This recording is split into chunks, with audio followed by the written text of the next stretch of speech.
Well, hello, my name is Fernanda Velázquez. Welcome to practice number 6 on this series of knowing the software ROBOGUIDE. So in this practice, we are going to learn how to configure the robot's payload manually. So the goal of this practice is to become familiar with how to manually set the payload value in kilograms. So first, let's understand what payload means. The payload is a weight of the tool and the workpiece at the end of the robot arm. If we don't configure it correctly, the robot may move incorrectly, lose accuracy, or even damage its joints. In this practice, we will enter the payload manually so the robot can move safely and with proper performance. Before configuring the payload, we must ensure several conditions are met, which is the SRDY signal is active.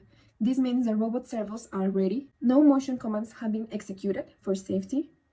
The robot has been mastered or calibrated. This ensures correct joint positioning. The mount angle has not been changed. This keeps the fault configuration stable. And the correct payload schedule is active. So we modify the intended group. So the purpose of all these steps is to make sure the robot is in safe and stable condition before modifying its motion parameters. So let's go ahead. So in order to configure it manually, first we have to initialize our teach pendant. Now we're going to menu, then let's go find system. And then once you're in system, let's click number 6, motion. Here we can see that the robot can store up to 10 different profiles. So in this case, we want to configure it number 1. So we click number 1 and then click detail. As you can see, these are the different parameters that we can change. But we only want to configure it, in this case, the payload. So here we're going to put it as 4 kilograms and then enter.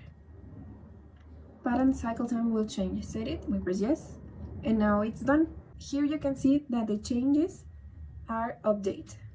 So now after changing the payload, the manual requires performing a cold start. This restarts the controller and applies the new configuration. The purpose of this is to activate the payload values and avoid unsafe operations.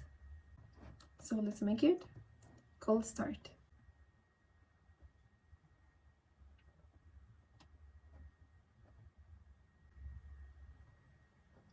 So the goal is simply to understand how payload parameters are accessed, edited, and applied inside the robot controller.